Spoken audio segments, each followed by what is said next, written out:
to write one original short story per month. That was a last-minute bullet point I threw into this year's list of goals, but as of May, it seems to be the main focus. I can't finish a whole short story each month because sometimes said story is so long that it has to be broken up into a few chapters, making it more of a story arc than a short story. That being said, I am 6 chapters in since starting last December, which puts me a little ahead of schedule. For the first time, I'm starting to think about word counts. Footnote: wait, 6? I've only seen 4 out of you. Well, 2 more are in rough draft state awaiting proofreading, but I expect 1 or 2 more chapters out of this arc. By the time I'm done, I'll be dropping 3 or 4 edited chapters on you all at once for the reveal of a full arc. 100,000 words. The average word count for science fiction and fantasy novels generally lies between 100,000 and 115,000. Reedy's blog.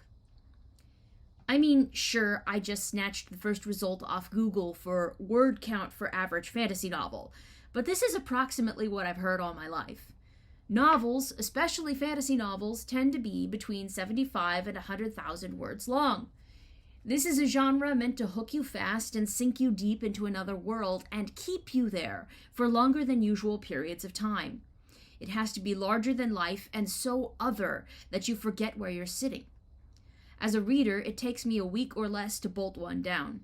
As a writer, it's taken me almost 20 years to get a realistic glimpse of that finish line in my own future.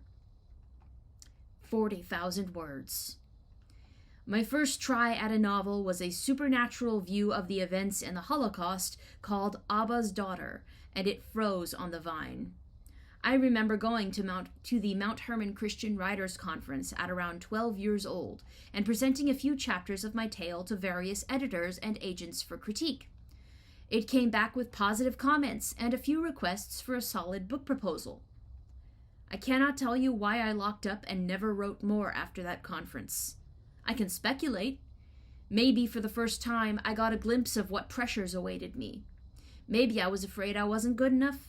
Maybe I just had no idea how to navigate the process of book proposals, contracts, and deadlines, and refused to participate in the process of failing your way to knowledge.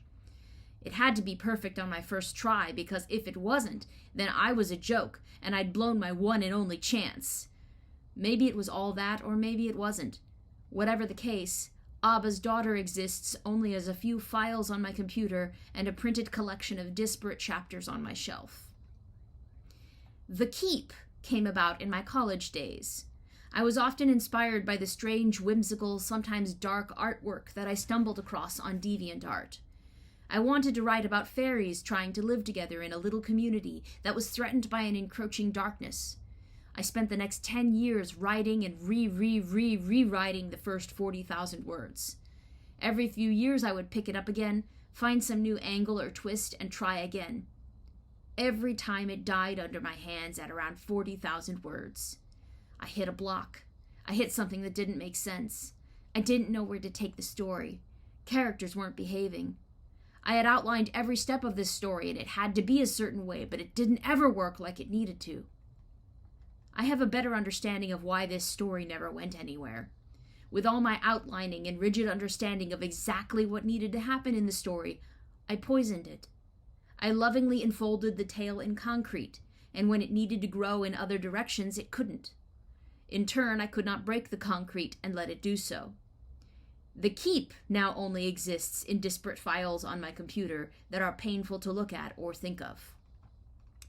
25,000 words. As of this moment, I am 25,000 plus words into the Ramara phenomenon, which isn't even pretending to be a novel or a short story collection. It doesn't have a proper box, and maybe that is best, because what I need is to explore. It has absorbed fragments from both Abba's Daughter and The Keep and woven them into an entirely new thing. Because I am exploring instead of writing a novel, I'm beginning to get a taste for this world. Last night, for the first time, I closed up a chapter, and instead of deciding that I was on a well-deserved break for a while, I thought, I really need to know what happens next. I wanted to get right back behind the keyboard and keep going. I've had this happen while writing fan fiction, but it has been many years since I had any affection or excitement for a piece of original fiction I'd put my hands to. I have only the barest idea of where the whole thing is headed. I have a clearer view of individual characters that Ramara, or Ramaras, may meet, more of them than how they will interact. And so far, following those snapshots has led to stories I enjoy and care about. I look at the arc I am writing right now, about a little void flyer dragon named Hadrak, and I think, I could see this one becoming more than just an arc. This could be a novel in its own right. I am at just over 25,000 words.